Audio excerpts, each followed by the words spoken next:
Hello student, welcome to एक my YouTube channel VS career fun. तो कैसे हैं आप लोग? आई होप कि आप लोग अच्छे होंगे। आपकी जो स्टडी चलेगी बहुत ही बेहतरीन चलेगी। तो आज के सेशन में बात करने वाले हैं क्लास 12th के हिंदी को तमाम ऑब्जेक्टिव क्वेश्चन जो आपके एग्जाम में हर एक साल पूछे जाते हैं। ठीक है, तो आप लोग अच्छे तरीका से एक एक क्वेश्चन को समझने का प्रयास कीजिएगा, क्योंकि हम लोग क्वेश्चन वही लाए हैं जो आपके एग्जाम में आता है। ठीक है, इधर उधर का क्वेश्चन कोई नहीं लाया गया है, इसलिए सारे क्वेश्चन को अच्छे तरीका से समझने का प्रयास कीजिएगा। ठीक है, और जितने बच्चे क्लास में भी नए हैं और क्लास को लाइक ही नहीं किए, प्लीज क्लास को लाइक कर लेंगे और चैनल को सब्सक्राइब कर लेंगे, क्योंकि मेरे भाई आपके लिए हम लोग रात दिन जागकर एक एक क्वेश्चन का जुगाड़ करते हैं, लेकिन आपको जो है कहना पड़ता है लाइक के लिए। ठीक है, तो जितने बच्चे क्लास को देख रहे हैं प्लीज क्लास को लाइक कर लेंगे और चैनल को सब्सक्राइब कर लेंगे, और एक एक क्वेश्चन को जो है बारीकी तरीके से समझने का प्रयास कीजिएगा और छोड़ने का प्रयास तो बिल्कुल मत कीजिएगा। ठीक है, और हमारे साथ आप लोग भी आंसर को टिक आउट करते चलिएगा। 1 नंबर क्वेश्चन आपके स्क्रीन पर मौजूद है मेरे भाई। कहा जा रहा है कि शिखर एक जीवनी जो है विधा की कृति है। जल्दी से बतला दीजिए क्या है। जल्दी से जो है 1 का ऑप्शन टिक आउट कीजिए, क्या हो जाएगा। तो याद रखिएगा, शेखर एक जीवनी है, ये जो है उपन्यास है। क्या है मेरे भाई? उपन्यास है। ऑप्शन सी वाला सही हो जाएगा। ठीक है, 1 का ऑप्शन सी हो जाएगा। याद रखिएगा, थोड़ा सा कलर चेंज कर लिया जाएगा मेरे भाई, कलर चेंज कर लिया जाए, हो गया कलर चेंज। ठीक है, चलिए 2 नंबर क्वेश्चन की तरफ बात करते हैं। और 2 नंबर क्वेश्चन कहा जा रहा है कि अगेज जी को ज्ञानपीठ पुरस्कार किस रचना पर प्राप्त हुआ था। काफी ज्यादा इंपॉर्टेंट क्वेश्चन है, आप लोग याद रखिएगा। अगेज जी का पूरा नाम क्या होता है? सचिदानंद हीरानंद वासे आगे होता है, याद रखिएगा। और ज्ञानपीठ पुरस्कार से सम्मानित रचना कौन है, जल्दी से बतला दीजिए क्या हो जाएगा। तो याद रखिएगा, कितनी नावों पर कितनी बार। याद रखिएगा, ऑप्शन ए वाला सही होगा। याद रखना है, मैं जितना साइड से क्वेश्चन बतलाऊंगा उस क्वेश्चन को अच्छे तरीका से याद रखने की जरूरत है आपको। ठीक है, चलिए अगला क्वेश्चन, यानी 3 नंबर क्वेश्चन में कहा जा रहा है ना, प्राण पखेरु उड़ाना मुहावरा का अर्थ क्या होता है? जल्दी से बतला दीजिए। 3 का ऑप्शन क्या हो जाएगा मेरे भाई? प्राण पखेरु उड़ाना मुहावरा का अर्थ जो होता है मृत्यु हो जाना। क्या? मृत्यु हो जाना। 3 का ऑप्शन ए हो जाएगा। याद रखिएगा, हम पढ़ाएंगे वही जो आपके एग्जाम में आएगा। ठीक है, तो आप लोग अच्छे तरीका से एक एक क्वेश्चन को देखिएगा और एक एक क्वेश्चन का आंसर बारीकी तरीका से टिक आउट करने का प्रयास कीजिएगा कि गलत ना हो जाए। ठीक है, चलिए अगला क्वेश्चन, यानी 4 नंबर क्वेश्चन में कहा जा रहा है कि जर का विलोम शब्द होता है। जर का विलोम शब्द जो होता है क्या होता है? विलोम शब्द का अर्थ जो होता है उल्टा शब्द होता है। तो याद रखिएगा, जर का उल्टा शब्द तो बतला दीजिए क्या हो जाएगा। तो चेतन होता है। क्या होता है? चेतन होता है। जंगम ना मारिएगा, जंगम मारिएगा गलत हो जाएगा। ठीक है, इसलिए आपको चेतन मार देना है। 4 का ऑप्शन सी टिक कर देना है, याद रखिएगा। 5 नंबर क्वेश्चन में कहा जा रहा है लंबोदर में कौन सा समास है? जिसका लंबा है उदर जिसे लंबोदर कहते हैं। जिसका लंबा है उदर जिसे लंबोदर कहते हैं। जल्दी से बतला दीजिए। अब बतला दीजिए, हम इतना जो है से हेल्प कर दिए, इतना जो है आपको सहारा दे दीजिए दिए हैं। तो याद रखिएगा बहुब्रीहि समास, क्योंकि जहां भगवान का बोध हो वहां बहुब्रीहि समास हो जाएगा। किसी विशेष व्यक्ति का बोध हो वहां बहुब्रीहि समास हो जाएगा। याद रखिएगा, आप लोग इस सारे क्वेश्चन को पकड़ कीजिए। ठीक है, देखिए 6 नंबर क्वेश्चन में कहा जा रहा है ज्ञानेंद्र पति का जन्म कहां हुआ था। ज्ञानेंद्र पति यानी गांव के घर पाठ को लिखे हैं ना, उनका जो जन्म हुआ था वो कहां हुआ था पूछा जा रहा है। आप जानते हैं कि झारखंड राज्य में हुआ था। याद रखिएगा, ऑप्शन सी वाला करेक्ट हो जाएगा। याद रखिएगा, चलिए अगला क्वेश्चन की तरफ बात करते हैं। और 7 नंबर क्वेश्चन में कहा जा रहा है ज्ञानेंद्र पति ने कौन सी कविता लिखी है। अभी तो हमने बतलाया कि ज्ञानेंद्र पति जो है गांव का घर कविता को लिखे हुए हैं, यानी ऑप्शन जो हो जाएगा बी वाला सही हो जाएगा। हम बोल रहे हैं ना कि जितना एक्स्ट्रा क्वेश्चन बतलाएंगे उस क्वेश्चन को कहीं लिख कर याद कीजिएगा कि जल्दी याद हो जाएगा। ठीक है, और हार जीत जो है कविता को पाठ को कौन लिखे हैं, जल्दी से बतला दीजिए। हार जीत पाठ को जो है कौन लिखे हैं? तो याद रखिएगा अशोक वाजपेयी जी लिखे हैं, वो लिखे हुए हैं। और उत्साह पाठ को कौन लिखे हुए हैं? शमशेर बहादुर सिंह लिखे हुए हैं। पुत्र वियोग जो है सुभद्रा कुमारी चौहान जी लिखे हुए हैं। तो आप लोग याद रखिएगा, सारे प्रश्न को याद रखिए ना। हम तो सारे प्रश्न अच्छे तरीके से बतलाने का प्रयास करें, इसलिए हम पहले ही बोल दिए हैं कि आप लोग जितना जो है हम लोग साइड से क्वेश्चन बतलाएंगे आप लोग अच्छे से लिख कर याद कीजिएगा। ठीक है, चलिए अगला क्वेश्चन, यानी 8 नंबर क्वेश्चन में कहा जा रहा है कौन सा रचना भगत सिंह का लिखा हुआ नहीं है। कौन सा रचना जो है भगत सिंह का लिखा हुआ नहीं है? आप जानते हैं बम का दर्शन, ये जो है किनका लिखा हुआ है? ये भगत सिंह का लिखा हुआ है। युवक जो है ये भी भगत सिंह का लिखा हुआ है। विद्यार्थी और राजनीतिक ये भी जो है क्या भगत सिंह का लिखा हुआ है। लेकिन परिवेशन जो है परिवेश जो है ये भगत सिंह का लिखा हुआ नहीं है। याद रखिएगा, ऑप्शन सी वाला करेक्ट हो जाएगा। याद रखिएगा, ठीक है। चलिए अगला क्वेश्चन, 9 नंबर क्वेश्चन में कहा जा रहा है कि सन 1926 ईस्वी में भगत सिंह ने किस दल का गठन किया था। सन 1926 ईस्वी में जो है भगत सिंह जो है जेल भी गए थे, है ना। तो उसमें उसी दौरान उसी वर्ष के दौरान जो है किस दल को जो है गठन कर लिए थे। तो याद रखिएगा वो जो है नौजवान भारत सभा का गठन किए थे, उसके बाद जो है जेल गए हुए थे। ठीक है, याद रखिएगा। चलिए अगला क्वेश्चन, यानी 10 नंबर क्वेश्चन में कहा जा रहा है चंपारण में बाढ़ आने का मुख्य कारण क्या है। देखिए चंपारण जिला जो है उसमें जो है बाढ़ अत्यधिक आता है, तो उसका कारण क्या है। आप जानते हैं कि वहां जो है जंगलों का कटाई तेजी से होता है, ठीक है ना। याद रखिएगा ऑप्शन ए वाला सही हो जाएगा, ठीक है। जंगलों का कटना वहां है, ठीक है, तो वहां जंगलों का कटाई तेजी से होता है जिसके कारण बाढ़ आता है। कहा जा रहा है 11 नंबर क्वेश्चन में कहा जा रहा है बोलते क्षण किस साहित्य की विधा की रचना है। बोलते क्षण जो है किस साहित्य की विधा की रचना है। आप जानते हैं ये जो है एक प्रकार का निबंध है, यही तो पूछा जा रहा है। रचना क्या है, निबंध है, याद रखिएगा। चलिए अगला क्वेश्चन यानी 12 नंबर क्वेश्चन में कहा जा रहा है मुन्नी की उम्र कितनी वर्ष हो गई थी। इस सारे बच्चे को पता होगा कि मोहन राकेश जी लिखे हुए हैं ये पाठ को। कौन सा पाठ है, मोहन के राकेश जी कौन से चैप्टर को लिखे हुए हैं, सिपाही के माँ पाठ, और सिपाही के माँ पाठ के लेखक मोहन राकेश जी होंगे। और उसमें पूछा जा रहा है मुन्नी की उम्र पूछा जा रहा है 14 वर्ष की हो गई थी, याद रखिएगा 14 वर्ष, याद रखिएगा। हम लोग डिटेल से बतलाने का प्रयास करें कि आपको अच्छे तरीके से समझ में आ जाए, ठीक है। ऑप्शन सी वाला करेक्ट मारिएगा। चलिए अगला क्वेश्चन यानी 13 नंबर क्वेश्चन में क्या कहा जा रहा है, कहा जा रहा है शमशेर बहादुर सिंह का जन्म कब हुआ था। जल्दी से जो है बतला दीजिए क्या हो जाएगा। शमशेर बहादुर सिंह का जो जन्म हुआ था वो कब हुआ था। आप जानते हैं कि 13 जनवरी 1911 ईस्वी को जो है शमशेर बहादुर सिंह का जन्म हुआ था, यानी ऑप्शन ए वाला सही होगा, याद रखिएगा। अगला क्वेश्चन 14 नंबर क्वेश्चन में कहा जा रहा है कि आत्महत्या के विरुद्ध क्या है। आत्महत्या के विरुद्ध जो है वो क्या है कहा जा रहा है, तो आप कहिएगा कि सर कविता है। क्या है, कविता है। और आत्महत्या के विरुद्ध पाठ के लेखक कौन है, इस मतलब कविता को कौन लिखे हुए हैं, तो याद रखिएगा कौन लिखे हैं, जगदीश जयशंकर प्रसाद जी लिखे हुए, याद रखिएगा, ठीक है। चलिए अगला क्वेश्चन 15 नंबर क्वेश्चन का छिन्न भिन्न में कौन सा समास है। जहां बीच में हाइफन दिखाई दे, जहां बीच में हाइफन दिखाई दे वहां क्या मार देंगे, द्वंद्व समास मार देंगे मेरे भाई। क्या मार देंगे, द्वंद्व समास मारेंगे। देखिए क्या हो गया जी, हाँ द्वंद्व समास मार देंगे। ऑप्शन सी वाला का सही हो जाएगा, 15 का ऑप्शन सी होगा, याद रखिएगा। चलिए अगला क्वेश्चन की तरफ बात करेंगे यानी 16 नंबर क्वेश्चन में कहा जा रहा है ना आचार्य रामचंद्र शुक्ल के काव्य सिद्धांत का आदर्श काव्य कौन था। जल्दी से बतला दीजिए 16 का ऑप्शन क्या हो जाएगा। 16 का ऑप्शन क्या हो जाएगा मेरे भाई, आप जानते हैं क्या करे, आचार्य रामचंद्र शुक्ल है ना, तो याद रखिएगा प्रबंध काव्य था। ऑप्शन ए वाला सही होगा, याद रखिएगा। हम लोग एक एक क्वेश्चन को स्टेप बाय स्टेप बतलाने का प्रयास करें, लेकिन आप समझिए तब ना, आप समझिए, जरूर समझिए, आप लोग फोकस कीजिए, सारे क्वेश्चन पर फोकस कीजिए, क्योंकि आपके पास अब उतना टाइम नहीं है जितना आप लोग सोच रहे हैं। ऑलरेडी आप लोग 6 महीने खा चुके हैं और 6 महीना आपके बीच बचा हुआ है, ठीक है। तो आप लोग अच्छे से 6 महीना तैयारी कर लीजिए कि आपका बेहतरीन से बेहतरीन अंक आ जाए, है ना, याद रखिएगा। चलिए अगला क्वेश्चन 17 नंबर क्वेश्चन में कहा जा रहा है कि सूर सागर के रचे गए पदों की संख्या क्या है। जल्दी से बतला दीजिए, सूर सागर में रचे गए पदों की संख्या जो हो जाएगा 1.25 लाख थी। कितना थी, 1.25 लाख है, याद रखिएगा। ऑप्शन सी वाला करेक्ट हो जाएगा। चलिए 18 नंबर क्वेश्चन में कहा जा रहा है कविता के नए प्रतिमान का कब प्रकाशित हुई थी। कविता का नए प्रतिमान जो है कब प्रकाशित हुआ था। आप जानते हैं कि कविता का नए प्रतिमान, याद रखिएगा 1968 में हुआ था, याद रखिएगा। ऑप्शन बी वाला करेक्ट होगा मेरे भाई, 18 का ऑप्शन बी हो जाएगा, याद रखिएगा। 19 नंबर क्वेश्चन करेंगे तासीर का अर्थ क्या होता है। तासीर का अर्थ जो होता है प्रभाव और असर दोनों होता है, प्रभाव और असर दोनों होता है। ऑप्शन सी वाला करेक्ट होगा, ए और बी दोनों हो जाएगा, याद रखिएगा, ठीक है।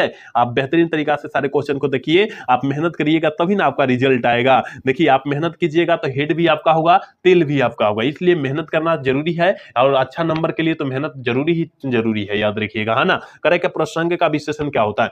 प्रसंग का विशेषण जो होता है प्रासंगिक होता है, और प्रासंगिक में कौन सा क रहेगा, याद रखिएगा, ए वाला शब्द सही होगा, ऑप्शन बी वाला, ठीक है, याद रखिएगा। चलिए अगला क्वेश्चन 21 नंबर क्वेश्चन में कहा जा रहा है मुंशी जी कौन थे। आप लोग जानते हैं कि मुंशी जी जो थे वो क्या थे। यहां काफी बच्चे आंसर गलत कर देंगे कि मार देंगे हेडमास्टर थे, पिताजी थे। यहां दो गो में कौनो मार देंगे, लेकिन नहीं जानते हैं। अरे भैया मुंशी जी के पिताजी बोलते थे लेखक को, प्यार से क्या बोलते थे, मुंशी जी, ठीक है, मुंशी जी बोलते थे, याद रखिएगा। मतलब लेखक के पिताजी मुंशी जी बार बार अपने बेटा को करते थे, याद रखिएगा, ठीक है। इसलिए ऑप्शन बी वाला सही होगा, 21 का ऑप्शन बी होगा, याद रखिएगा। लेखक के पिताजी न मारिएगा, गलत हो जाएगा। चलिए अगला क्वेश्चन 22 नंबर क्वेश्चन में कहा जा रहा है कि नामवर सिंह के गुरु का क्या नाम था? आपको पता होगा कि नामवर सिंह के गुरु जी का जो नमवा था वो जो है हजारी प्रसाद द्विवेदी था, यानी ऑप्शन सी वाला सही होगा, 22 का ऑप्शन सी हो जाएगा, याद रखिएगा। अगला क्वेश्चन क्या कह रहा है? कहा जा रहा है 23 नंबर क्वेश्चन में कि कलीराम हेडमास्टर ने गाली देकर किसको धमकाया था? किसको धमकाया था? याद रखिएगा, वो जो है ओम प्रकाश वाल्मीकि को क्या किया था? धमकाया गया था। यानी ऑप्शन जो हो जाएगा का ओम प्रकाश वाल्मीकि कैसे हो जाएगा? वो तो लेखक ना है ओम प्रकाश वाल्मीकि जी। यहाँ छोटन लाल को क्या धमकाया गया था? ऑप्शन बी वाला सही हो जाएगा, ठीक है, ऑप्शन बी वाला सही हो जाएगा, क्योंकि ओम प्रकाश वाल्मीकि जी इस चैप्टर का लेखक है ना, तो लेखक को कैसे धमकाया गया था? छोटन लाल को धमकाया गया था, याद रखिएगा, ठीक है, ऑप्शन बी वाला सही होगा। चलिए अगला क्वेश्चन 24 नंबर क्वेश्चन कहा जा रहा है वजूद का अर्थ क्या होता है? वजूद का अर्थ जो होता है अस्तित्व होता है। वजूद का अर्थ क्या होता है? अस्तित्व होता है मेरे भाई, याद रखिएगा, 24 का ऑप्शन करेक्ट होगा, याद रखिएगा। चलिए 25 नंबर क्वेश्चन में कहा जा रहा है यथासंभव में कौन सा समास है? यथासंभव है, यथाशक्ति है, यथाशीघ्र है, इसमें जो होता है अव्ययी भाव समास का उदाहरण होता है। क्या होता है? अव्ययी भाव समास का उदाहरण होता है, इसलिए ऑप्शन ए वाला सही हो जाएगा। याद रखिएगा, हम लोग जितना साइड से एक्स्ट्रा में क्वेश्चन बतला रहे ना, उस क्वेश्चन को अच्छे तरीका से याद रखने की आपकी जरूरत है, क्योंकि हम लोग वही क्वेश्चन बतलाते हैं जो आपके एग्जाम में हर एक साल आ जाता है और पूछे जाने के चांसेस ज्यादा रहता है, ठीक है, तो आप लोग अच्छे तरीका से सारे क्वेश्चन को देखिएगा। चलिए अगला क्वेश्चन 26 नंबर क्वेश्चन में क्या कहा जा रहा है? डॉक्टर पंत ने उदय प्रकाश को कितने रुपया दिए थे? एक एक सौ का नोट जो है 3 गो दिए थे, एक एक सौ का नोट 3 गो दिए थे, तो यानी 300 रुपया देते हैं, याद रखिएगा, ऑप्शन जो हो जाएगा ए वाला सही होगा, 26 का ऑप्शन ए हो जाएगा, याद रखिएगा। 27 नंबर क्वेश्चन में कहा जा रहा है नाभा दास किस काल के कवि है? नाभा दास जी किस काल के कवि माने जाते हैं? याद रखिएगा, भक्ति काल के कवि माने जाते हैं, ऑप्शन करेक्ट ए हो जाएगा, याद रखिएगा। जितने बच्चे अभी तक क्लास को लाइक नहीं किए, प्लीज क्लास को लाइक करने का प्रयास करेंगे मेरे भाई, सारे बच्चे क्लास को लाइक करने का प्रयास करेंगे और साथ में चैनल को सब्सक्राइब कर लेंगे सारे बच्चे, ठीक है। चलिए यहां पर 28 नंबर क्वेश्चन में कहा जा रहा है काम्यानी कहा महाकाव्य की नायिका कौन है?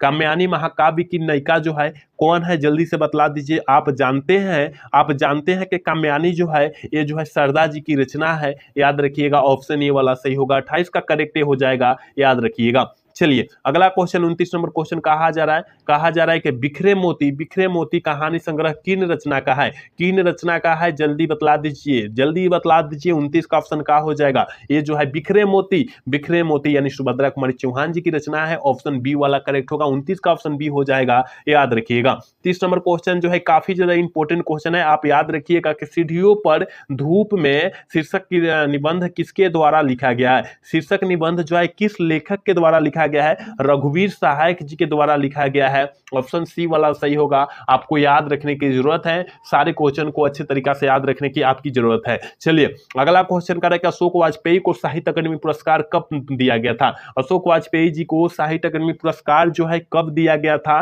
1994 ईस्वी में दिया गया था मेरे प्यारे छात्रों, ऑप्शन जो हो जाएगा सी वाला करेक्ट हो जाएगा, याद रखिएगा। 32 नंबर क्वेश्चन कहा जा रहा है कि अशोक वाजपेयी ने किस विश्वविद्यालय से बीए किए थे? बैचलर ऑफ आर्ट्स होता है, बीए का मतलब क्या होता है? बैचलर ऑफ आर्ट्स होता है। जो बच्चा साइंस से पढ़ता है वो भी आर्ट्स में नाम लिखवा सकता है बीए में जाकर, ठीक है, और जो बच्चा साइंस से पढ़ता है, जो बच्चा आर्ट्स से पढ़ता है वो बच्चा जाकर साइंस से नाम लिखवा सकता है बीए में, ठीक है, क्योंकि दोनों मीडियम से होता है, आर्ट्स मीडियम और साइंस मीडियम दोनों मीडियम से होता है बीए, ठीक है, तो याद रखिएगा दोनों बच्चे जो है आप 12th के बाद सारे बच्चे जो है बीए करता है, सारे बच्चे करता है बीए, मतलब होता है ग्रेजुएशन, है ना, ग्रेजुएशन होता है और ग्रेजुएशन करना अति आवश्यक है सारे बच्चे के लिए, ठीक है। तो जल्दी से बतला दीजिए बीए कब किए थे, किस विश्वविद्यालय से किए थे? तो 32 का ऑप्शन जो हो जाएगा ये हो जाएगा, सागर विश्वविद्यालय से किए हुए थे, ऑप्शन ए वाला सही होगा। चलिए 33 नंबर क्वेश्चन कहा जा रहा है हार जीत नामक कविता किस कविता संग्रह से लिया गया? हार जीत कविता जो है कविता के लेखक आगे सबसे बतलाइए कौन है? हार जीत पाठ के लेखक कौन है? जल्दी बतलाइए आगे। सबसे पहले अशोक वाजपेयी है ना, अशोक वाजपेयी जी है। तो पूछा जा रहा है कि हार जीत नामक कविता किस कविता संग्रह से संकलित है? किस कविता संग्रह से संकलित है? याद रखिएगा कहीं नहीं वहीं से संकलित है, ऑप्शन ए वाला सही होगा, 33 का ऑप्शन करेक्ट हो जाएगा, याद रखिएगा। 34 नंबर क्वेश्चन में कहा जा रहा है विनोद कुमार शुक्ल को रघुवीर सहाय की स्मृति पुरस्कार कब दिया गया था? विनोद कुमार शुक्ल को रघुवीर सहायक स्मृति पुरस्कार जो है कब दिया गया था आप जानते हैं? उनको जो है 1952 ईस्वी में दिया गया था, यानी ऑप्शन करेक्ट हो जाएगा, याद रखिएगा। यहाँ 35 नंबर क्वेश्चन में कहा जा रहा है धुआं शब्द का प्राकृतिक क्या होता है? धुआं शब्द का प्राकृतिक रूप क्या होता है, मतलब धुआं हम लोग बोलते हैं वो कौन सा शब्द बोलते हैं, कौन सा शब्द बोलते हैं आप जानते हैं? कि धुआं जो बोलते हैं तद्भव रूप बोलते हैं हम लोग, तद्भव रूप बोलते हैं, तद्भव शब्द बोलते हैं। ऑप्शन बी वाला करेक्ट हो जाएगा, याद रखिएगा। 36 नंबर क्वेश्चन में कहा जा रहा है नौकर की कमीज क्या है? नौकर की कमीज जो है क्या है? आपको पता होगा कि नौकर की कमीज जो है, याद रखिएगा, उपन्यास है। क्या है? उपन्यास है। ऑप्शन बी वाला सही होगा।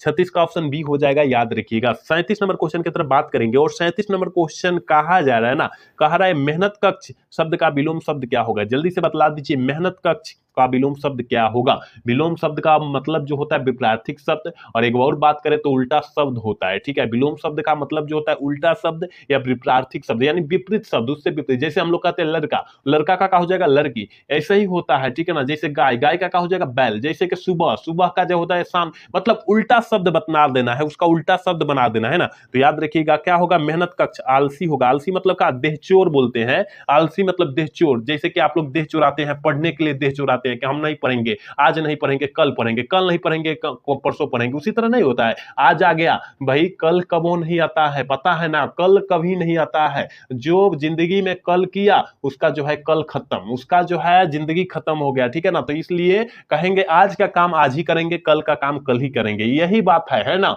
तो याद रखिएगा कल कभी नहीं आता है, इसलिए आप कल पर कभी जो कोई भी काम जो है कल पर नहीं टलना। जो किया कल उसका गया भल, सब खत्म हो जाता है, ठीक है ना। एक खिस्सा लोग कहता है, याद रखिएगा। चलिए, कहा जाता है 38 नंबर क्वेश्चन में कहा जा रहा है दिल्ली मेरा प्रदेश है। क्या है? दिल्ली मेरा प्रदेश है, यह जो है क्या है? जल्दी से बतला दीजिए। 38 का ऑप्शन तो याद रखिएगा निबंध है। क्या है? निबंध है। ऑप्शन 38 का ए हो जाएगा, याद रखिएगा। 39 नंबर क्वेश्चन में कहा जा रहा है रघुवीर सहायक किस काल के कवि थे? रघुवीर सहायक जी किस काल के कवि थे? तो आप जानते हैं रघुवीर सहायक आधुनिक काल के कवि माने जाते हैं। ऑप्शन ए वाला सही होगा। 39 का ऑप्शन ए हो जाएगा, याद रखिएगा। 40 नंबर क्वेश्चन में कहा जा रहा है मुक्ति बोध के पिताजी का नाम क्या था? याद रखिएगा, माधव राज मुक्ति बोध। माधव राज मुक्ति बोध, यानी ऑप्शन बी वाला सही होगा। 40 का ऑप्शन बी होगा, याद रखिएगा। 41 नंबर क्वेश्चन में कहा जा रहा है बहती बहाती में कौन सा अलंकार है? बहती बहाती में कौन सा अलंकार है? अनुप्रास। अनुप्रास अलंकार है। ऑप्शन करेक्ट हो जाएगा, याद रखिएगा।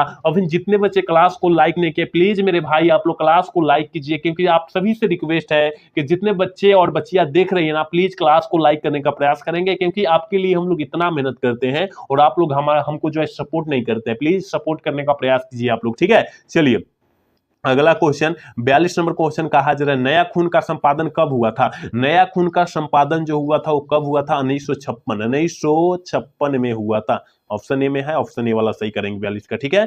43 नंबर क्वेश्चन कहा जा रहा है शमशेर बहादुर सिंह के काव्य की कौन सी भाषा है? शमशेर बहादुर सिंह काव्य की कौन सी भाषा में लिखे हुए? तो याद रखिएगा 43 का ऑप्शन ए हो जाएगा, खरी बोली, ठीक है। ऑप्शन ए वाला सही होगा। 43 का ऑप्शन करेक्ट हो जाएगा, याद रखिएगा। 44 नंबर क्वेश्चन की तरफ बात करते हैं और 44 नंबर क्वेश्चन जो है आपके स्क्रीन पर है। कहा जा रहा है सुभद्रा कुमारी चौहान की मृत्यु कैसे हुई थी? याद रखिएगा, सुभद्रा कुमारी के चौहान की मृत्यु कब हुई थी? तो याद रखिएगा मेरे भाई, आगे पूछा जाएगा कैसे हुई थी, तो कार दुर्घटना में हुई थी, ठीक है। कार दुर्घटना में जो है सुभद्रा कुमारी चौहान का मृत्यु हो चुकी थी, लेकिन कब हुई थी यही पूछा जा रहा है। तो 15 फरवरी 1948 को हुई थी, लेकिन पूछा जाएगा, अब जन्म पूछा जाएगा कि सुभद्रा कुमारी चौहान का जन्म कब हुआ था? तो कितना हुआ था? 16 अगस्त 1904 ईस्वी को जन्म हुआ था, लेकिन मृत्यु जो हुआ था 15 फरवरी 1948 ईस्वी को हुआ था, याद रखिएगा। चलिए, अगला क्वेश्चन 45 नंबर क्वेश्चन में कहा जाए सुभद्रा कुमारी चौहान स्वयं को असहाय क्यों मानती थी? क्यों कहती थी या क्यों मानती थी? तो आप कहिएगा कि सर पुत्र वियोग के कारण, मतलब पुत्र के कारण, याद रखिएगा, पुत्र के कारण जो है अपने को असहयोग मानती थी, ठीक है। कहीं अपना उनके पास से जो है पुत्र कहीं चल जाता था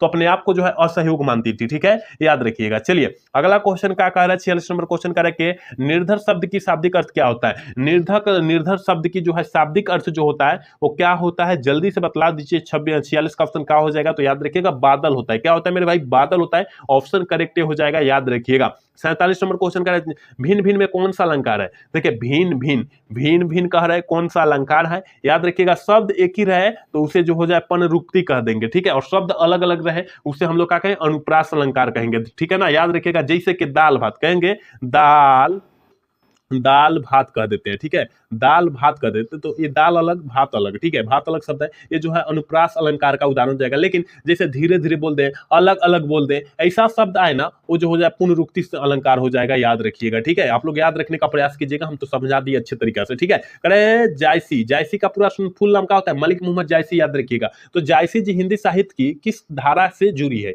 किस धारा से जुड़ी है, प्रेम मार्गी शाखा से जुड़ी है, याद रखिएगा। ऑप्शन बी वाला सही होगा, 48 का ऑप्शन बी हो जाएगा, याद रखिएगा। 39 नंबर क्वेश्चन में कहा जा रहा है सूरदास संकलित पदों में कौन सा रस पाया जाता है। सूरदास के संकलित पदों में जो है कौन सा रस पाया जाता है, वात्सल्य रस पाया जाता है। कौन सा रस, वात्सल्य रस पाया जाता है, ऑप्शन बी वाला सही होगा, ठीक है। 50 नंबर क्वेश्चन है और आज के क्लास के लास्ट क्वेश्चन है, कह रहे तमचुर का अर्थ क्या होता है। जल्दी बतलाइए कि तमचुर का अर्थ जो होता है वो क्या होता है। आप जानते हैं कि तमचुर का अर्थ जो होता है मुर्गा होता है। क्या होता है मेरे भाई, मुर्गा होता है, इसलिए ऑप्शन ए वाला सही होगा। 50 का करेक्ट ऑप्शन ये हो जाएगा, याद रखिएगा, ठीक है ना। तो हमने 50 क्वेश्चन, काफी ज्यादा इंपॉर्टेंट क्वेश्चन बतलाया है और आपके एग्जाम में आने वाला सारा प्रश्न को बतलाया है, ठीक है। तो आप लोग अच्छे तरीका से 50 प्रश्न को रट जाइए, क्योंकि रट जाते हैं तो यहां से कम 5 से 7 प्रश्न आपके मुट्ठी में हो जाएंगे। तो आप लोग अच्छे तरीका से देखिएगा और एक भी प्रश्न को छोड़िएगा मत, ठीक है ना। और अभी तक जितने बच्चे हमारे व्हाट्सएप चैनल में नहीं जुड़े हैं, व्हाट्सएप ग्रुप में नहीं जुड़े हैं, तो जुड़ने का प्रयास कीजिएगा। डिस्क्रिप्शन में लिंक है, वहां नंबर है, आपको जिससे इच्छा करे आप जुड़ जाइएगा, ठीक है। तो आज का क्लास जो है कैसा लगा, अगर अच्छा लगा होगा तो चैनल को सब्सक्राइब और वीडियो को लाइक करना भूलिएगा। मिलता है अगला सेशन में। जय हिंद, जय भारत, टाटा, बाय बाय।